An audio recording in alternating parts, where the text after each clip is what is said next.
জুলাই অভ্যুত্থানের ঘটনায় সহস্রাধিক মামলার একটিরও তদন্ত শেষ হয়নি। মামলা বাণিজ্য ধীর গতি নিয়ে শহীদ পরিবারের হতাশা।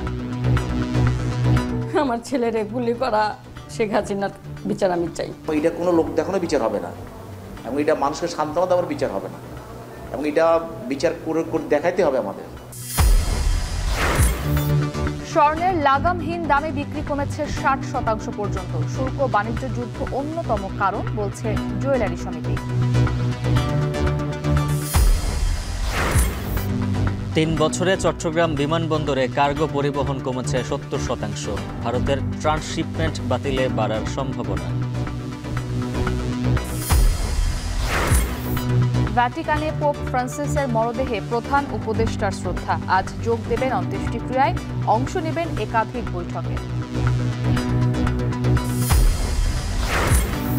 ঝুঁকিপূর্ণ থেকে নিরাপদ ব্যাংকে ক্রিকেট বোর্ডের প্রায় 240 কোটি টাকা স্থানান্তর। নিরাপত্তার পাশাপাশি বেড়েছে আয়ও।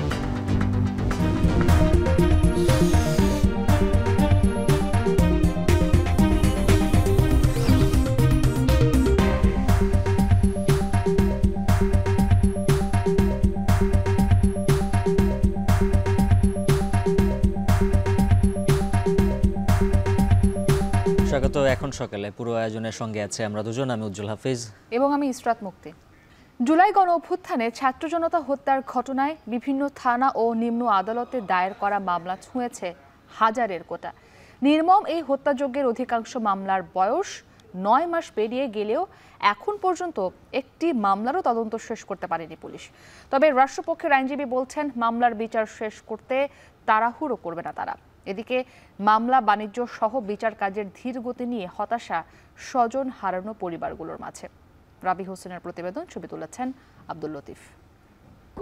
অনেক আমার এই ছেলের মতো আমি, আমার মা ডাক দেয় না, সহ্য করতে পারতেছি না। ছেলের রক্তমাখা পোশাক জড়িয়ে ধরে অঝরে এ কান্না এক মমতাময়ী মায়ের। আমাকে বলেন না। জুলাই গণঅভ্যুত্থানে নিহত শাহজাহান আলীর বাবা মায়ের এখন একটাই প্রশ্ন, ছেলে হত্যার বিচার কবে পাবেন? আমার ছেলেরে গুলি করা শেখ হাসিনার বিচার আমি চাই। ছাত্র জনতার গণঅভ্যুত্থানে গত 16 জুলাই নিউ মার্কেটের ঠিক এই জায়গাটিতেই রক্তাক্ত অবস্থায় নিহত হয়ে পড়েছিলেন পাপোশের দোকানের কর্মচারী শাহজাহান আলী। 5 আগস্ট পরবর্তী সময়ের প্রথম দিকে ক্ষমতাচ্যুত সাবেক প্রধানমন্ত্রী শেখ হাসিনা ও তার নেতাকর্মীদের নামে যে কয়েকটি হত্যা মামলা হয়েছিল তার মধ্যে অন্যতম শাহজাহান আলী হত্যা মামলা। শেখ হাসিনা পালিয়ে যাওয়ার পর গত বছরের 13 আগস্ট সদরঘাট থেকে আটক হয় সাবেক মন্ত্রী আনিসুল হক ও সালমান এফ রহমান। তাদের প্রথমবারের মতো গ্রেপ্তার দেখানো হয় নিউ মার্কেট থানার শাহজাহান আলী হত্যা মামলায়। 2 দফা তদন্ত কর্মকর্তা পরিবর্তন হয়ে এখন মামলাটি তদন্ত করছেন পুলিশের গোয়েন্দা শাখার কর্মকর্তা মনির হোসেন। 8 মাস পেরিয়ে গেলেও কবে নাগাদ তদন্ত প্রতিবেদন জমা দেওয়া সম্ভব হবে বলতে পারছেন না তিনি। উল্লেখযোগ্য অগ্রগতি নাই, বলতে পারতেছি না আমরা এখন। জুলাই আন্দোলনে শহীদ শাহজাহানের পরিবারের মতো বিচার পাওয়া নিয়ে এমন শঙ্কা আছে অনেকেরই। এই যেমন আন্দোলনে গুলিবিদ্ধ হয়ে আহত ব্যবসায়ী সুলতান আহমেদ মামলা করে এখন নিজেই হয়রানির ভয়ে আছেন। তারা শুধু বলে যে আমরা আপনাকে মামলা যে চার্জশিট জমা দেব হচ্ছে নির্বাচনের আগে। তবে নিম্ন আদালতে চলমান এসব মামলায় কিছু ব্যতিক্রমও আছে। যেমন লালবাগে পুলিশের গুলিতে নিহত জুলাই শহীদ শিক্ষার্থী খালিদ সাইফুল্লাহর মামলা। এই মামলারও নির্দেশদাতা হিসেবে প্রধান আসামি শেখ হাসিনা সহ আওয়ামী লীগের শীর্ষ নেতারা। আসামি করা হয়েছে ওই সময়ে লালবাগে দায়িত্ব পালন করা পুলিশের কর্মকর্তা ও সদস্যদের। ইতিমধ্যে পুলিশের কোন কোন সদস্য সেদিন শটগান ব্যবহার করেছিল তাদের জেরা করা হয়েছে। হত্যাকাণ্ডে শেখ হাসিনা সহ তার নেতাকর্মীরা যেভাবে নির্দেশ ও বক্তব্য দিয়েছিল সম্পন্ন করা হয়েছে সেসব ফরেন্সিকও। প্রশ্ন হলো, এত কিছুর পরও এই মামলার চার্জশিট জমা দিতে দেরি হচ্ছে কেন? এখন অপেক্ষা কেবল ঊর্ধ্বতন কর্তাদের নির্দেশের। শেখ হাসিনা, তারপর ওবায়দুল কাদের যারা উস্কানিমূলক বক্তব্য রাখছে, এই ভিডিওগুলো আমরা কালেকশন করে এগুলো আমরা ফরেনসিক করেছি অলরেডি। বাস্তবতা হলো, জুলাই হত্যাকাণ্ডে এখনও মামলা হচ্ছে বিচারিক আদালতে। এসব মামলার সংখ্যা ইতিমধ্যে হাজার ছুঁয়েছে। সংখ্যাটি এত বেশি যে এসব মামলায় কতজন তদন্তকারী কর্মকর্তা কাজ করছে তারও হিসেব নেই ঢাকা মহানগর পুলিশের কাছে। গণহারে দায়ের করা এসব মামলার তাহলে ভবিষ্যৎ কি? আমরা আশা করি এই দ্রুততম সময়ের ভিতরে আমরা কিছু মামলার যে অগ্রগতি প্রতিবেদন সেটা বিজ্ঞ আদালতে দাখিল করতে পারবো। সার্বিকভাবে বিচার কার্যের এই যে ধীরগতি, তাতে হত্যাকাণ্ডের মতো চরম নির্মমতার শিকার পরিবারগুলো হতাশ। কিন্তু রাষ্ট্রপক্ষের আইনজীবীরা বলছেন তাদের কোনো তাড়াহুড়ো নেই। এটা কোনো লোক দেখানো বিচার হবে না, এবং এটা মানুষকে সান্ত্বনা দেওয়ার বিচার হবে না, এবং এটা বিচার করে দেখাইতে হবে আমাদের। এদিকে আইন বিশেষজ্ঞরা বলছেন মামলা বাণিজ্য সহ সামগ্রিকভাবে যে লেজেগুবরে পরিস্থিতি তৈরি হয়েছে তাতে বিচার পাওয়াটাই এখন অনিশ্চিত। ভিকটিম তো আছেই, এখানে মারা তো গেছেই, তার পরিবারটা আসলে ক্ষতিগ্রস্ত হয়েছে বা হচ্ছে এখনো পর্যন্ত। তাদের এই মামলার বিচার পাওয়াটা হচ্ছে অনিশ্চয়তার দিকে চলে যাচ্ছে। আমি ধরেন নাম দিলাম, নামগুলোর ব্যাপারে আরও সবচেয়ে বড় যেটা খারাপ কাজ হয়েছে সেটা হচ্ছে এক শ্রেণীর মানুষ ব্যবসা করেছেন এই নাম নিয়ে। বিচারিক আদালতের এমন চিত্র থাকলেও অন্যদিকে গণহত্যার বিচারের জন্য গঠিত আন্তর্জাতিক অপরাধ ট্রাইব্যুনালের মাধ্যমে দ্রুত বিচার পাবেন এই আশা নিয়ে বসে আছেন স্বজন হারানো ভুক্তভোগীরা। রাব্বি হোসেন, এখন, ঢাকা। বিশ্বজুড়ে স্বর্ণের বাজারে আবারও অস্থিরতা। দেশের বাজারে স্বর্ণের ভরি ঠেকেছে 1,72,000 টাকায়। এমন বাস্তবতায় বিক্রি কমেছে 50 থেকে 60% পর্যন্ত। বাজুস বলছে, শুল্ক বাণিজ্য যুদ্ধের পাশাপাশি দেশের বুলিয়ান মার্কেট লাগামহীন দাম বৃদ্ধির অন্যতম কারণ।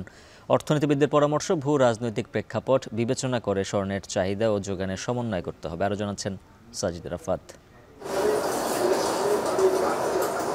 অর্থনৈতিক অনিশ্চয়তায় সুরক্ষা কবচ স্বর্ণ। যে কোনো সংকটে লাফিয়ে দাম বাড়ার রেকর্ড আছে এই মূল্যবান ধাতুটির। বিলাসী পণ্য হিসেবে দাম বৃদ্ধিতে বারবার রেকর্ড ভাঙছে স্বর্ণ।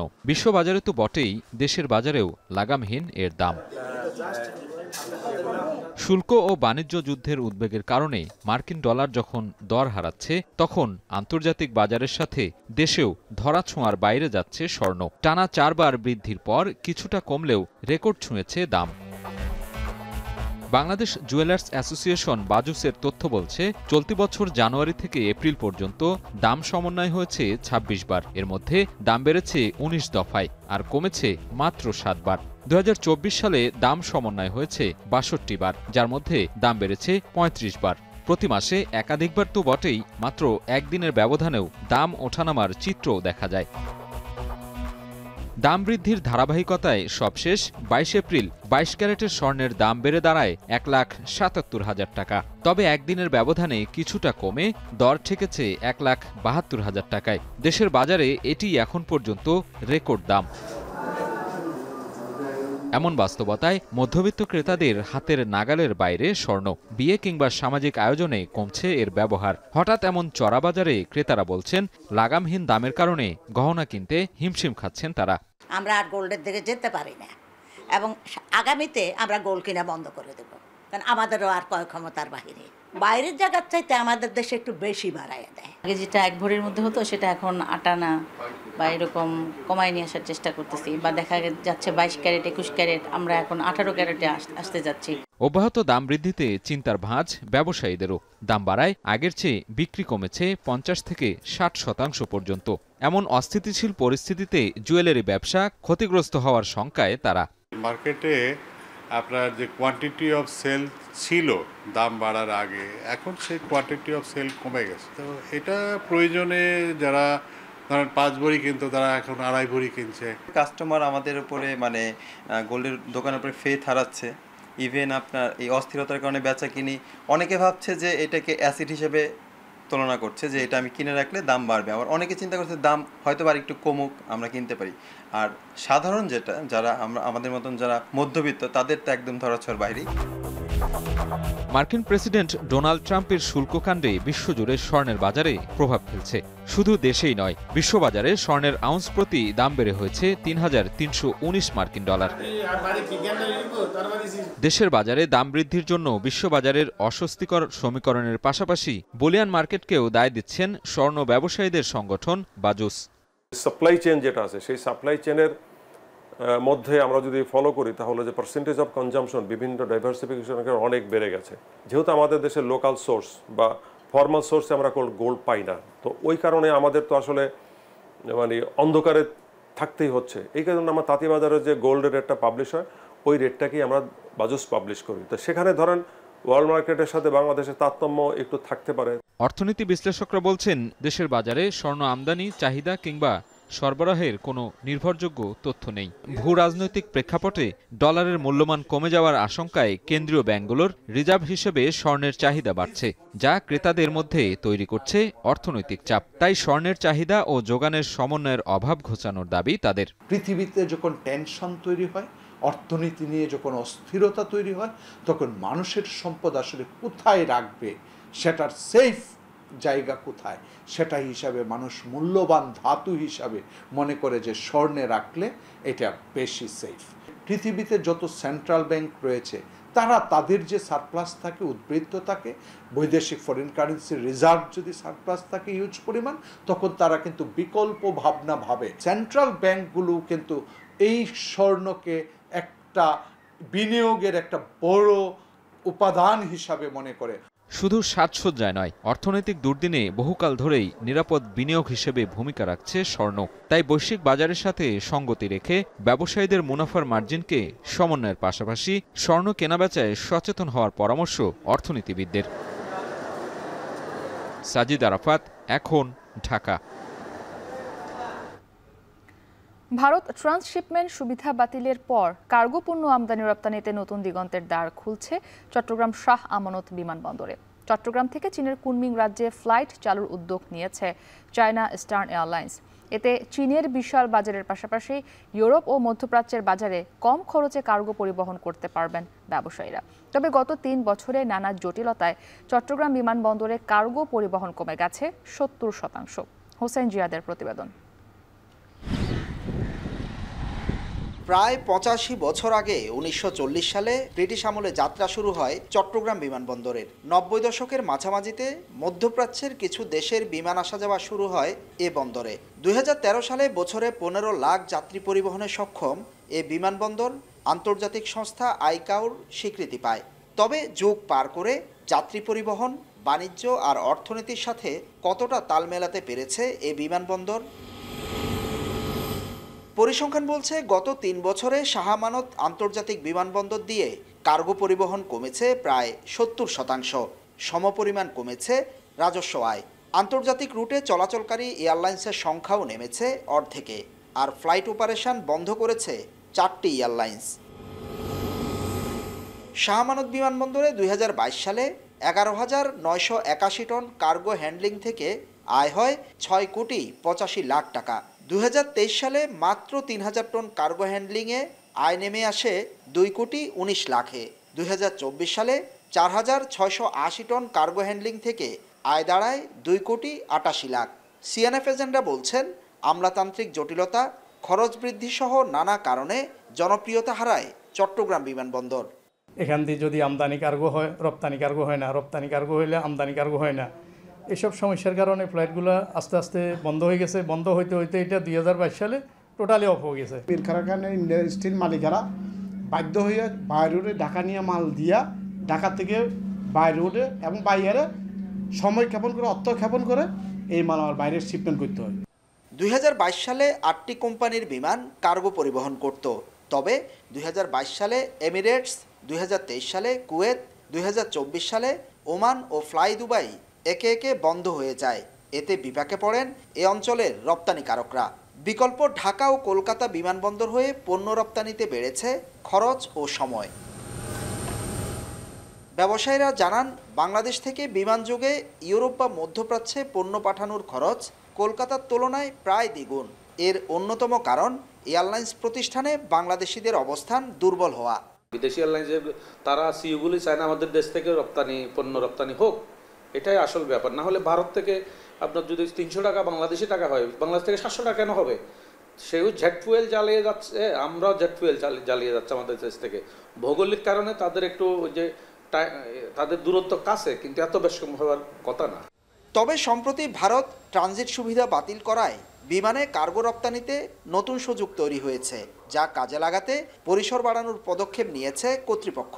চট্টগ্রাম থেকে চীন হয়ে পণ্য রপ্তানিতে চালু হচ্ছে নতুন ফ্লাইট, যা চীনের বিশাল বাজারের পাশাপাশি সম্ভাবনার নতুন দুয়ার খুলছে ইউরোপ ও মধ্যপ্রাচ্যের বাজারে। মধ্যপ্রাচ্যে আমাদের এখান থেকে অত্যন্ত প্রচুর পরিমাণে এই যে পেরিশেবল আইটেম, শাক সবজি, বিভিন্ন ফল ফ্রুটস এগুলি যায়। এটার জন্য আমাদের যে কোল্ড স্টোরের যে এরিয়াটা ছিল, এটা অনেক ধরনের আনসার্ভিস ছিল। আপনি জেনে অত্যন্ত খুশি হবেন যে আমরা এটা নিয়ে অত্যন্ত তৎপর। এটা আমাদের অলরেডি ওয়ার্ক অর্ডার হয়ে গেছে।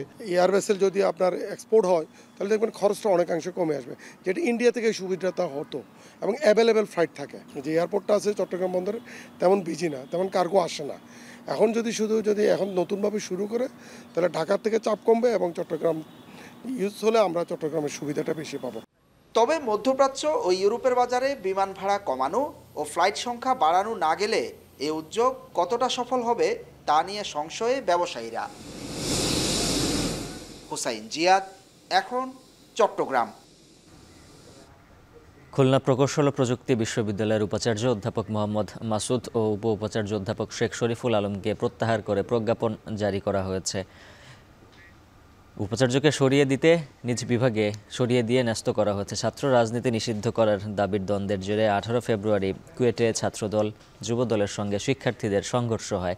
পরে সিন্ডিকেটের সভায় অনির্দিষ্টকালের জন্য একাডেমিক কার্যক্রম ও আবাসিক হল বন্ধ করা হয়। এর মধ্যে 13 এপ্রিল নিষেধাজ্ঞা উপেক্ষা করে বন্ধ ক্যাম্পাসে প্রবেশ করেন শিক্ষার্থীরা। 2 দফায় 18 ও 37 জন শিক্ষার্থী বহিষ্কারের ঘটনায় আমরণ অনশনে বসেন শিক্ষার্থীরা। এরপরেই উপাচার্যের পদত্যাগের দাবি ওঠে। লাগাতার আন্দোলন শেষে উপাচার্য ও উপ উপাচার্যকে সরিয়ে নেওয়া হয়।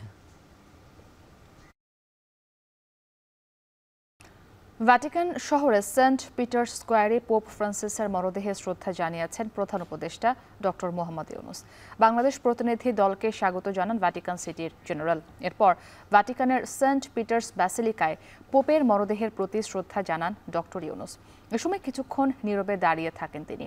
স্থানীয় সময় আজ সকাল 9:30টার দিকে পোপের শেষকৃত্য অনুষ্ঠানে যোগ দেওয়ার কথা রয়েছে প্রধান উপদেষ্টার। এর আগে গতকাল কাতারের দোহা থেকে ইতালি পৌঁছান তিনি।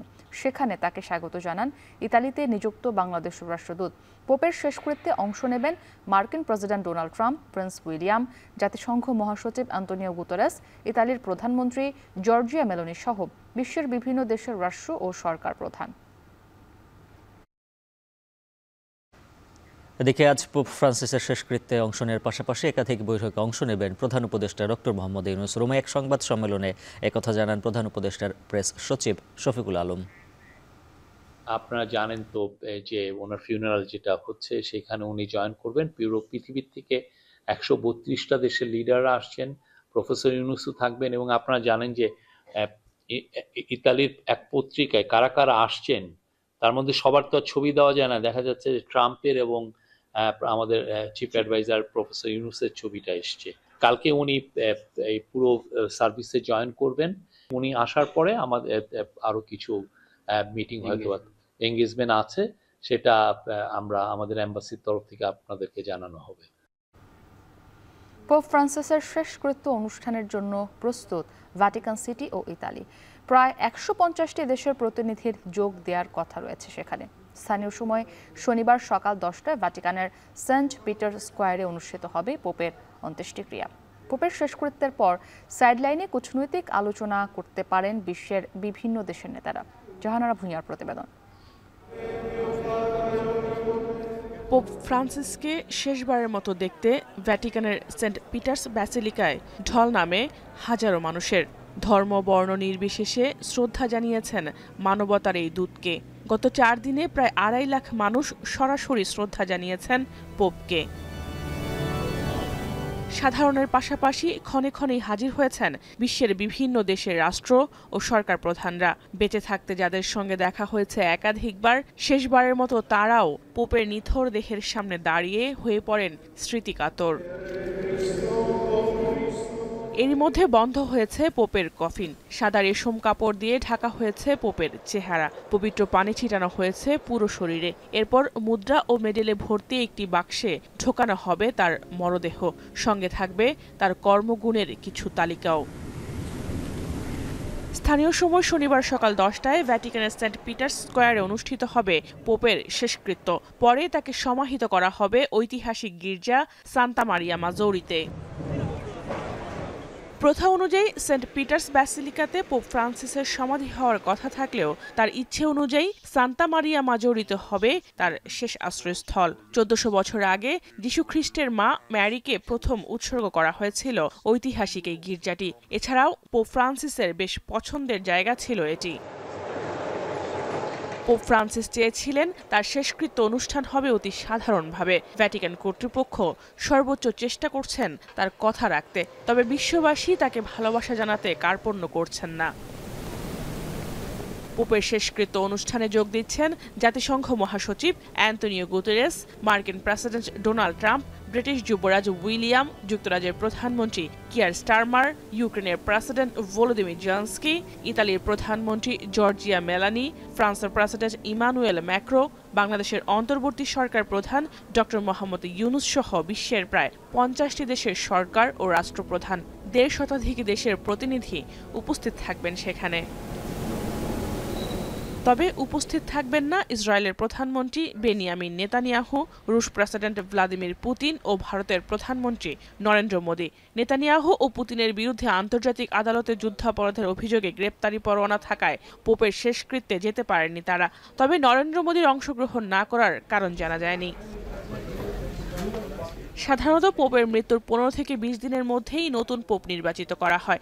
এরই মধ্যে নতুন পোপ হিসেবে আলোচনা এসেছে ইতালির মাত্তেও জুপ্পি, ভ্যাটিকানের পিয়েট্রো প্যারেলিন, ফিলিপাইনের লুইস আন্তোনিওর নাম। তবে কে হবেন ক্যাথলিক খ্রিস্টানদের সর্বোচ্চ ধর্মগুরু তা জানতে অপেক্ষা করতে হবে আরও কয়েকদিন। জাহানারা ভুঁইয়া, এখন বিশ্ব। বরিশাল নগরবাসীর পানির চাহিদা মেটাতে হিমশিম অবস্থা সিটি কর্পোরেশনের। প্রতিনিয়তই দেখা দিচ্ছে পানির সংকট। অভিযোগ রয়েছে ওয়াসার মতো কোনো প্রতিষ্ঠান বরিশালে না থাকলেও নানাভাবে পানির বিল আদায় করছে সিটি কর্পোরেশন। আরও জানাচ্ছেন অমিত হাসান।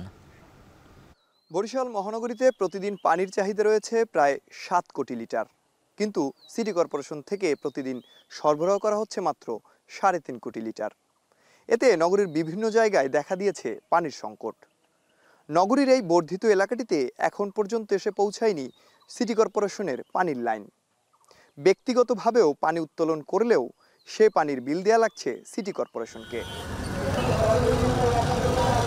68 বর্গ কিলোমিটার আয়তনের বরিশাল সিটি কর্পোরেশনে মাত্র 31 বর্গ কিলোমিটার এলাকায় পানির সংযোগ আছে, কিন্তু সিটি কর্পোরেশন কর্তৃপক্ষ পুরো শতভাগ এলাকার বাসিন্দাদের থেকেই আদায় করছে পানির বিল। বরিশাল নগরীর 28 নং ওয়ার্ডে প্রায় 10,000 মানুষের বসবাস। তাদেরই একজন রেবা বেগম।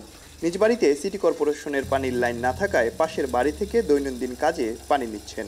এই ওয়ার্ড ছাড়াও এমনই ভোগান্তি পোয়াচ্ছেন নগরীর 26, 27, 29 ও 30 নম্বর ওয়ার্ডের বাসিন্দারা। দ্রুত সমস্যা সমাধানের দাবি তাদের। কারেন্ট বিল বা ট্যাক্স বিল সব কিছুই তো দিই, কিন্তু এখন আমরা তো সুবিধা পাচ্ছি না, পানি নেই, আমাদের পানির খুবই কষ্ট। অন্য মানুষের বাসা দিয়ে পানি আনি আনিয়ে খাই, এখন যদি আমাকে পানির লাইন দিয়ে একটু হইতে বুঝছেন, আমাকে অনেক সুবিধা হইতে। আমরা আবেদন করছিলাম যে আমাকে একটু পানি যদি দিতে, তাহলে আমরা অনেক ভালো হইতে। আমাকে সিটি কর্পোরেশনের থেকে সাপ্লাই লাইনের বিল যাচ্ছে, কিন্তু আসলে আমরা এরকম পানির কোনো ফ্যাসিলিটি পাচ্ছি না। প্রতি মাসের বিল দেওয়া লাগে, কিন্তু এরা নেয় যে 3 মাস অন্তর। হ্যাঁ, 3 মাসে 600 টাকা পার মান্থ নেয়, 200 টাকা। নাগরিক সমাজের প্রতিনিধিরা বলছেন ওয়াসার মতো কোনো প্রতিষ্ঠান বরিশালে না থাকলেও নানাভাবে পানির বিল আদায় করছে সিটি কর্পোরেশন। এছাড়া ট্যাক্সের সাথেও দিতে হচ্ছে পানির বিল, এরপরও কমছে না পানির সংকট। বরিশালে 2টি ওয়াটার ট্রিটমেন্ট প্লান্ট নির্মাণের কাজ চলছিল, সেটি কিন্তু এখন পর্যন্ত হস্তান্তরিত হয়নি। আমরা শুনেছি সেটি পরিত্যক্ত ঘোষণা করার পথে। সুপেয় পানি যাতে নিশ্চিত করা যায় এবং সেটি যেন সহজলভ্য হয় এবং অর্থের বিনিময়ে সেখানে যেন কোনো কারসাজি না থাকে। পানির চাহিদা মেটাতে না পারলেও জনগণের কাছ থেকে পানির বিল আদায় করাকে বিধিসম্মত হিসেবে দেখছেন বিসিসির কর্মকর্তা। বলছেন হোল্ডিং নাম্বার থাকলেই দিতে হবে পানির বিল। একই সঙ্গে টিউবওয়েল স্থাপনেরও ফি রয়েছে। তবে পানির সংকট দূর করতে নির্মিত ওয়াটার ট্রিটমেন্ট প্লান্ট চালু করার কথা বলছেন তারা। পানির বিল যখন দেবে তখন আমরা দেখি যে পানির রেট যেটা আসছে ওইটার সাথে এটা দুটোর ভিতরে আমরা একটা নিই, অর্থাৎ যেটা পানি বেশি সেটা আমরা মূলত নিয়ে থাকি। আবার আপনি একই সাথে আপনি যখন পানির নতুন করে টিউবওয়েল বসাবেন নিজস্ব, তখন আমাদের আর কি একটা পারমিশন লাগে, বিভিন্ন পারমিশন আছে এই পানির ডায়ামিটার উপর ভিত্তি করে যে বিভিন্ন ধরনের রেট আছে। বরিশাল নগরীর পানির লাইন ব্যবহার করছে প্রায় 34,000 গ্রাহক, যা থেকে সিটি কর্পোরেশন বছরে আদায় করছে প্রায় 10 কোটি টাকা। এছাড়া পানির চাহিদা মেটাতে নগরবাসী ইতিমধ্যে ব্যক্তিগত উদ্যোগে বসিয়েছে প্রায় 28,000 নলকূপ। পানির চাহিদা মেটাতে বিসিসির দরকার আরও 3.5 কোটি লিটার পানি। অমিত হাসান, এখন বরিশাল। উপকূলীয় অঞ্চলে উৎপাদিত মুগ ডালের চাহিদা শুধু দেশে নয়, রয়েছে দেশের বাইরেও। পটুয়াখালীতে দেশের মোট চাহিদার ৪৫% মুগ ডাল উৎপাদন হয়। তবে চলতি মৌসুমে বৃষ্টির পরিমাণ কম হওয়ায় কমেছে উৎপাদন। তাই ডালের ন্যায্য মূল্য ও সেচ সুবিধা নিশ্চিত করতে কাজ করছে কৃষি অধিদপ্তর। জসিম পারভেজের প্রতিবেদন। চলতি মৌসুমে পটুয়াখালীর ৮৮,৮৯১ হেক্টর জমিতে মুগ ডাল চাষ করেছেন চাষিরা।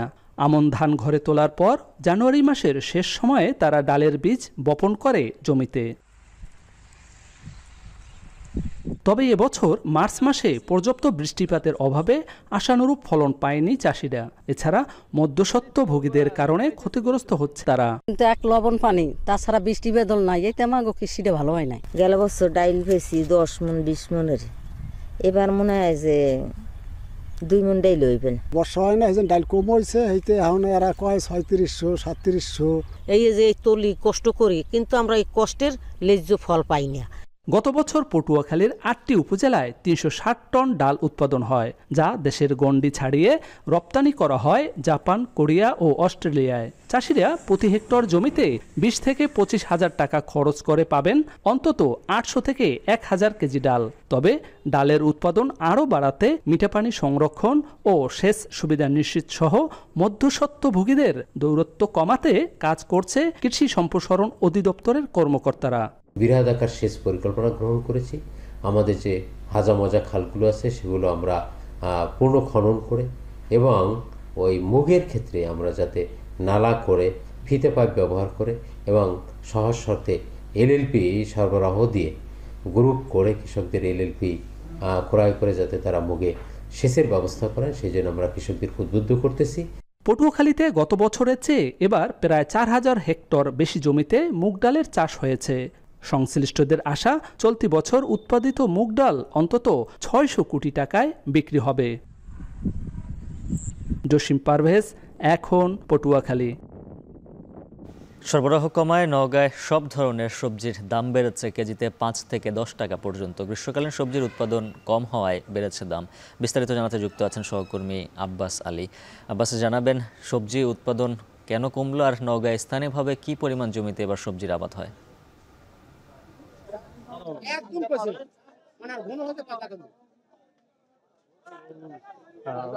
জেলা কৃষি সম্প্রসারণ অধিদপ্তরের তথ্য মতে এবছর জেলায় প্রায় ৭,৫০০ হেক্টর জমিতে গ্রীষ্মকালীন শাকসবজির চাষাবাদের লক্ষ্যমাত্রা নির্ধারণ করা হয়েছে। আর এ পর্যন্ত আবাদ হয়েছে প্রায় ৪,৩০০ হেক্টর জমিতে। যদিও আবাদ হয়েছে এই পরিমাণ, কিন্তু এখনো এইসব জমিতে সবজির উৎপাদনে এখন আসেনি, যার কারণে বলা যায় যে সবজির উৎপাদন কম হওয়ার কারণে বাজারগুলোতে সরবরাহ কমেছে। আর সরবরাহ কমে আসার কারণে সব ধরনের শাকসবজির দাম তুলনামূলক বেড়েছে, অর্থাৎ সরবরাহের তুলনায় চাহিদা বেশি থাকার কারণে শাকসবজির দাম এখন বাড়তেই বলা যায়। আর বলা যায় যে গত এক সপ্তাহের ব্যবধানে প্রায় প্রতি কেজিতে 5 থেকে 10 টাকা পর্যন্ত বেড়েছে। আমি বগুড়া জেলার কাহলী উপজেলার এক কৃষক এবং ব্যবসায়ীর সঙ্গে কথা বলেছি। তিনি এখানে তরই বিক্রি করার জন্য নিয়ে এসেছেন, প্রায় 5 মণ তরই বিক্রি করার জন্য নিয়ে এসেছেন এবং ভালো দাম পাওয়ার আশা নিয়ে এসেছেন এবং ভালো দাম তিনি পেয়েছেন। প্রতি কেজি প্রায় 50 থেকে 55 টাকা কেজি হিসেবে তিনি এই সবজি বিক্রি করেছেন। আর এই নওগাঁ পাইকারি পৌর বাজারে সবজির অন্যান্য যে সবজি রয়েছে সেগুলোর দামের কথা যদি বলি, যে সবচেয়ে বেশি দামের সবজি বিক্রি হচ্ছে বেগুন এবং কাঁকরোল 70 টাকা কেজি, কচুরলতি বিক্রি হচ্ছে 55 থেকে 60 টাকা কেজি, পটল বরবটি বিক্রি হচ্ছে 50 টাকা কেজি, শসা 40 টাকা কেজি, করলা কিছুটা কম দাম বিক্রি হচ্ছে 35 থেকে 40 টাকা কেজি, পেঁপেও একই দামে বিক্রি হচ্ছে, মিষ্টি কুমড়া 15 থেকে 16 টাকা কেজি, লাল শাক সবুজ শাক বিক্রি হচ্ছে প্রকার ভেদে 25 থেকে 30 টাকা কেজি। কাঁচামরিচ যেহেতু জেলার উৎপাদনের পরিমাণ কম এবং এই চাহিদা মেটানোর জন্য পঞ্চগড় থেকে নিয়ে আসা হচ্ছে। জেলায় যে পরিমাণ কাঁচামরিচের আবাদ হয়েছে তা এখনো আসলে উৎপাদনে আসেনি, আগামী আরো 15-20 দিন পর আসবেন। তারপরও কাঁচামরিচ এখন 40 টাকা কেজি বিক্রি হচ্ছে, লাউ প্রতি পিস বিক্রি হচ্ছে 25 টাকা পিস এবং আলু আগের দামে বিক্রি হচ্ছে। তবে এই সবজির বাজার স্বাভাবিক হতে আরো প্রায় 25 থেকে 30 দিন লাগবে বলে জানিয়েছে কৃষি সম্প্রসারণ অধিদপ্তর। তো এই ছিল আমার কাছে শাকসবজির দাম নিয়ে সবশেষ। নতুন সরকার ক্ষমতায় বসার পর কানাডার অভিবাসন নীতি ঢেলে সাজানো হবে বলে মনে করছেন বিশ্লেষকরা। এতে আগের চেয়ে আরও কঠিন হতে পারে দেশটির অভিবাসন প্রক্রিয়া। সংকটে পড়তে পারেন বহু প্রবাসী বাংলাদেশীয়, কারণ অনেক কানাডীয় নাগরিক মনে করেন তাদের চাকরির বাজার সংকুচিত হয়েছে বিদেশি শিক্ষার্থী ও অভিবাসীদের কারণে। কানাডা থেকে আরও জানাচ্ছেন সৈয়দ ইফতেখার। একসময়ের জনপ্রিয় প্রধানমন্ত্রী জাস্টিন ট্রুডোর বিরুদ্ধে কানাডিয়ানদের যত অভিযোগ, তার মধ্যে অন্যতম ছিল অভিবাসন প্রক্রিয়া বেসামাল করে তোলা। যত মানুষ বাইরে থেকে এসেছেন সে তুলনায় থাকার জায়গা বাড়েনি। এতে বিরূপ প্রভাব পড়ে আবাসন খাতে। যথেষ্ট চাকরির সুযোগ না থাকায় দেখা দেয় কর্মসংস্থান সংকটও। এতে অর্থনীতিও হয়ে পড়ে ভঙ্গুর। এ অবস্থায় গেল বছরের শেষ দিক থেকে অভিবাসন নীতিতে কড়াকড়ি আরোপ করে জাস্টিন ট্রুডোর প্রশাসন। এতেও তৈরি হয় সমস্যা। অতিরিক্ত চাপে পড়তে হয় শিক্ষার্থী ও তাদের স্বামী বা স্ত্রীদের। সেটিও ভালো কোনো ফল বয়ে আনবে না। নির্বাচনের পর নতুন সরকার এলে পুরো ব্যবস্থা ঢেলে সাজানোর মাধ্যমে সুষ্ঠু সমাধান হবে বলে মনে করছেন বিশ্লেষকরা। আমার কাছে মনে হয় যদি লিবারেল সরকার আবার ক্ষমতাতে আসেও তারা সম্ভবত রিস্ট্রাকচারিং তারা করবে, কারণ 2024 কিন্তু সেই প্রতিফলনটা দেখা গিয়েছে যে তারা ভালো মাত্রায় রিস্ট্রাকচারিং করছে। তো সেক্ষেত্রে নতুন গভর্নমেন্টও তারা যদি আবার ফর্ম করে, আমি আশাবাদী যে রিস্ট্রাকচারিং প্রসেসটা চালু থাকবে। তবে আশার কথা হলো অভিবাসী নির্ভর দেশ কানাডায় অভিবাসীদের চাহিদা কমবে না, তাই তাদের প্রয়োজন পড়বে কোনো না কোনোভাবে। কানাডা একটা ইমিগ্রেন্ট নির্ভর একটা দেশ, কিন্তু কানাডা বোধহয় যেটা চাচ্ছে পলিসিগুলোকে টাইট করে যেন যোগ্য ক্যান্ডিডেটরাই এখানে আসতে পারে, সেটা ছাত্র হিসাবে হোক বা অভিবাসী হিসাবে হোক, পার্মানেন্ট রেসিডেন্ট হিসেবে হোক। হয়তো কানাডা সেটা নিয়েই কাজ করছে এবং সেক্ষেত্রে আমার পার্সোনাল ওপিনিয়ন হচ্ছে বা আমার যা মনে হয় কনজারভেটিভ গভর্নমেন্ট আসুক বা লিবারেল গভর্নমেন্ট আসুক, হয়তো তারা পলিসিকে স্ট্রিক্ট করবে এবং যোগ্য প্রার্থীকেই তারা খুঁজে নেবে।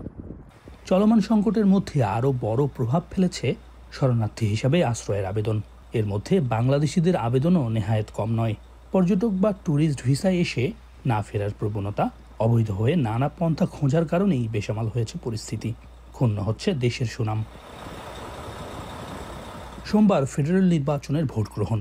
জনমত জরিপে কিছুটা এগিয়ে লিবারেল পার্টির প্রার্থী মার্ক কার্নি। এখন দেখার পালা পরবর্তী প্রধানমন্ত্রী এই সমস্যাগুলোর সমাধানে কিভাবে তৎপর হন। যিনি প্রধানমন্ত্রী হন না কেন, কানাডার অভিবাসন নীতিতে যে পরিবর্তন আসছে সে কথাই স্পষ্ট। এই পরিবর্তনের কারণে সুবিধা অসুবিধা দুটোই থাকবে, তবে বাংলাদেশি শিক্ষার্থী এবং অভিবাসন প্রত্যাশীরা এ থেকে কী সুবিধা আদায় করে নিতে পারেন সেটি এখন দেখার বিষয়। সৈয়দ ইফতেখার, এখন কানাডা। সাধারণ এক পরীক্ষা ডেকে এনেছিল ইতিহাসের ভয়াবহতম বিপর্যয়। ইউক্রেনের চেরনোবিল পরমাণু কেন্দ্রে মুহূর্তেই বিস্ফোরণে তেজস্ক্রিয়তা ছড়িয়ে পড়ে ইউক্রেন থেকে ইউরোপে। পৃথিবীর সবচেয়ে বড় পরমাণু দুর্ঘটনা চেরনোবিল বিপর্যয়ের ৩৯ বছর পূর্তি আজ। পরমাণু কেন্দ্রটি অবস্থিত ইউক্রেনের প্রিপিয়াত শহরে, যা এখন ভুতুরে নগরীতে পরিণত। ঈশিতা ব্রহ্মের প্রতিবেদন। ২৬ এপ্রিল ১৯৮৬ রাত ১টা বেজে ২৩ মিনিট। তৎকালীন সোভিয়েত ইউনিয়নের চেরনোবিল পরমাণু পাওয়ার প্ল্যান্টের ৪ নম্বর রিঅ্যাক্টর নিয়ন্ত্রণের বাইরে চলে যায়। শকওয়েভে চলে যায় পুরো ভবন। পারমাণবিক বিক্রিয়া চলে যায় নিয়ন্ত্রণের বাইরে। একজন কর্মী জরুরি ভিত্তিতে শাটডাউন বাটনে চাপ দেন। পরমাণু বিক্রিয়া বন্ধ হওয়ার পরিবর্তে উল্টো ঘটে ভয়াবহ বিস্ফোরণ। পুরো রিঅ্যাক্টরে আগুন ধরে উচ্চ তেজস্ক্রিয় পদার্থ আগুনের সঙ্গে বাতাসে মিশে যায়। যে পরিমাণ পরমাণু তেজস্ক্রিয়তা সেই বিস্ফোরণ থেকে নির্গত হয়েছিল তা কয়েকশো হিরোশিমা আণবিক বোমার তেজস্ক্রিয়তার সমান। এখন পর্যন্ত এটি পৃথিবীর সবচেয়ে বড় পরমাণু বিপর্যয়, যার প্রভাব গিয়ে পড়ে ইউক্রেন থেকে শুরু করে গোটা ইউরোপে। ইতিহাসের ভয়াবহ এই বিপর্যয় পরিচিত চেরনোবিল বিপর্যয় নামে। কিয়েভ থেকে উত্তরে ১০৮ কিলোমিটার দূরে অবস্থিত এই প্ল্যান্টে সে সময় নিরাপত্তার পরীক্ষা চলছিল। বিস্ফোরণের পর প্ল্যান্টে কর্মরত ৩১ কর্মী ও একজন অগ্নি নির্বাপন কর্মীর মৃত্যু হয়, যাদের বেশিরভাগই অতিরিক্ত তেজস্ক্রিয়তায় অসুস্থ হয়ে পড়েছিলেন। তারা জানতেও পারেননি এত বড় বিপর্যয় ঘটে গেছে। এই ঘটনার পর ক্যান্সারে আক্রান্ত হন হাজারো মানুষ। বিস্ফোরিত রিঅ্যাক্টরে আরও ইউরেনিয়াম থাকায় কয়েক মাস পর এই রিঅ্যাক্টরের চারপাশে বড় দেয়াল তুলে দেয় রাশিয়া। যদিও এখনও পর্যন্ত এই স্থাপনা নিয়ে উদ্বেগ রয়েছে পশ্চিমা বিশ্বের। ইউক্রেনের উত্তরাঞ্চলীয় প্রিপিয়াত শহরে অবস্থিত এই চেরনোবিল নিউক্লিয়ার পাওয়ার প্ল্যান্টের আশপাশের এলাকা পরিত্যক্ত রয়েছে। ভবন আর হাসপাতালগুলো ফাঁকা, ধ্বংসস্তূপও সেভাবেই রয়েছে। এলাকা দখলে নিয়েছে প্রকৃতি, রয়েছে বন্যপ্রাণীর বসতিও। অথচ কোনো এক সময় এখানে বসতি ছিল 50,000 মানুষের। বেশিরভাগ মানুষই কাজ করতেন পরমাণু কেন্দ্রে। 2022 সালে ইউক্রেনে রাশিয়ার আগ্রাসন শুরুর পর 2025 সালের 24 ফেব্রুয়ারি তেজস্ক্রিয়তায় বিষাক্ত থাকা এই স্থাপনার বাইরে ড্রোন হামলা করে রাশিয়া। সৃষ্টি হয় বড় গর্তের। 39 বছর ধরে এই নগরী রয়ে গেছে পৃথিবীর সবচেয়ে ভয়াবহ পরমাণু বিপর্যয়ের সাক্ষী। চেরনোবিলের আশপাশ পরিণত হয়েছে ভুতুড়ে এক নগরীতে। ঈশিতা ব্রহ্ম, এখন বিশ্ব। ঝুঁকিপূর্ণ ব্যাংকগুলো থেকে প্রায় 240 কোটি টাকা ট্রান্সফার করে তুলনামূলক নিরাপদ ব্যাংকগুলোতে রেখেছে বিসিবি। এখন টেলিভিশনকে নিশ্চিত করেছেন বিসিবির সভাপতি ফারুক আহমেদ। নিরাপত্তার পাশাপাশি সুদের হার বাড়ানোয় আর্থিকভাবেও লাভবান হচ্ছে বোর্ড, আর এতে বিগত আমলের কেউ ক্ষতিগ্রস্ত হচ্ছেন বলে মন্তব্য করেছেন ফারুক আহমেদ। নোমান আব্দুল্লাহর প্রতিবেদন। দেশের ক্রিকেটে একের পর এক বিতর্কে সবশেষ সংযোজন বিসিবির অ্যাকাউন্ট থেকে টাকা সরানোর অভিযোগ। বিভিন্ন ব্যাংকে থাকা বিসিবির ফিক্সড ডিপোজিটের প্রায় 120 কোটি টাকা বোর্ডের অনুমোদন ছাড়াই অন্য ব্যাংকে সরিয়েছেন সভাপতি ফারুক আহমেদ। একটি দৈনিকের এমন খবরে তুলকালাম কাণ্ড বাঁধে। এমন খবরের পর তদন্তে নামে এখন টেলিভিশন, আর তাতে জানা যায় 120 কোটি নয়, প্রায় দ্বিগুণ অঙ্ক ট্রান্সফার করা হয়েছে বিভিন্ন অ্যাকাউন্টে। এখন টেলিভিশনের হাতে আসা এফটিআর স্টেটমেন্টে মিলেছে এমন তথ্য।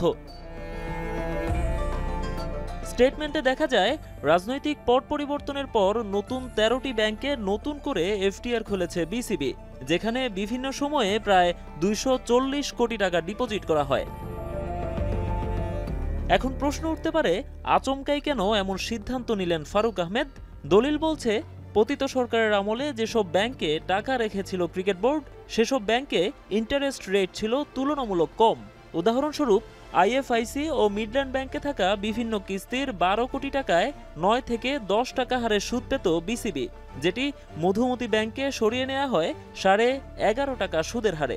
ফলে মোটা অঙ্কের আয় বাড়ে বিসিবির। স্টেটমেন্টে আরও দেখা যায়, সরকারের লাল তালিকাভুক্ত ব্যাংক জনতা, অগ্রণী ও বেসিক ব্যাংক থেকে তুলনামূলক নিরাপদ সবুজ ও হলুদ তালিকাভুক্ত ব্র্যাক, মিউচুয়াল ট্রাস্ট ও প্রাইম ব্যাংকে টাকা ট্রান্সফার করেন বোর্ড সভাপতি, যেখানে সুদের হার বাড়ার পাশাপাশি অর্থের নিরাপত্তাও নিশ্চিত হয়। আমি দিচ্ছি 13টা ব্যাংকে 250 কোটি টাকা, 238 কোটি টাকা সব রেড ব্যাংক থেকে নিয়ে গ্রিন ব্যাংকে দিছি আর ইয়েলোতে দিছি।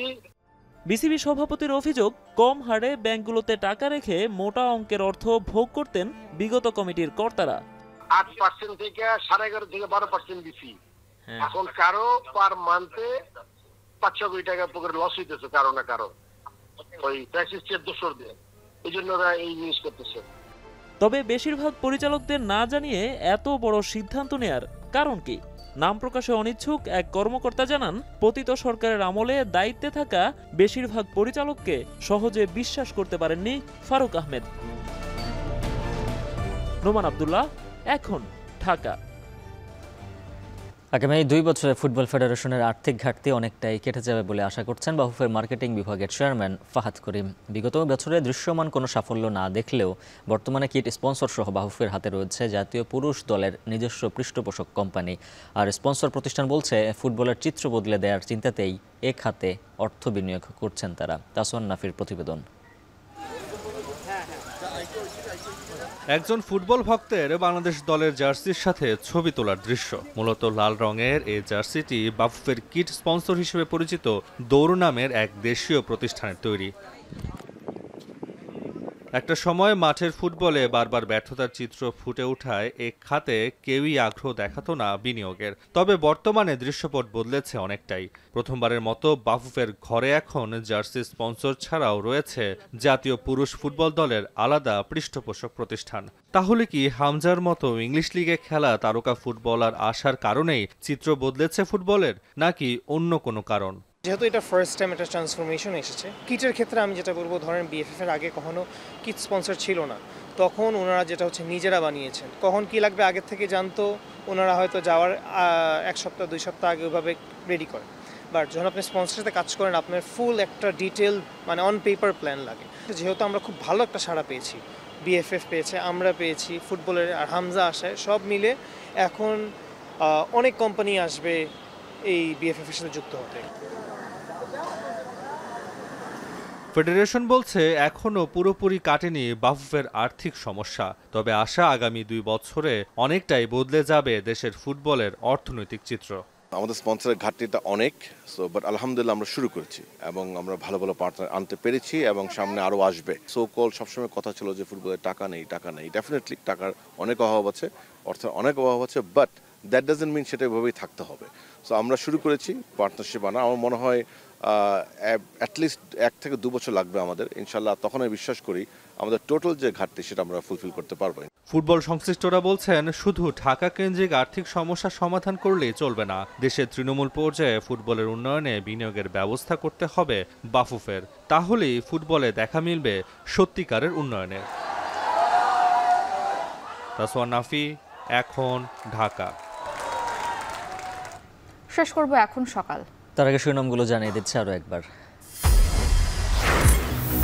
জুলাই অভ্যুত্থানের ঘটনায় সহস্রাধিক মামলার একটিরও তদন্ত শেষ হয়নি। মামলা বাণিজ্য ধীর গতি নিয়ে শহীদ পরিবারের হতাশা। আমার ছেলেরে গুলি করা শেখ হাসিনার বিচার আমি চাই। এটা কোনো লোক দেখানো বিচার হবে না, এবং এটা মানুষকে সান্ত্বনা দেওয়ার বিচার হবে না, এবং এটা বিচার করে দেখাইতে হবে আমাদের। স্বর্ণের লাগামহীন দামে বিক্রি কমেছে 60% পর্যন্ত। শুল্ক বাণিজ্য যুদ্ধ অন্যতম কারণ বলছে জুয়েলারি সমিতি।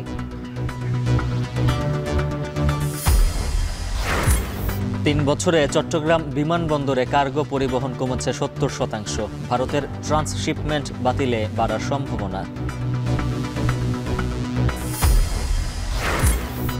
ভ্যাটিকানে পোপ ফ্রান্সিসের মরদেহে প্রধান উপদেষ্টার শ্রদ্ধা। আজ যোগ দেবেন অন্ত্যেষ্টিক্রিয়ায়, অংশ নেবেন একাধিক বৈঠকে। ঝুঁকিপূর্ণ থেকে নিরাপদ ব্যাংকে ক্রিকেট বোর্ডের প্রায় 240 কোটি টাকা স্থানান্তর। নিরাপত্তার পাশাপাশি বেড়েছে আয়ও। এই ছিল এখন সকালে। এখন টেলিভিশন ওয়েবসাইটে দেখতে ভিজিট করুন এখন.tv। ফেসবুকে দেখুন facebook.com/tv.এখন আর ইউটিউবে দেখুন youtube.com/c/echontv।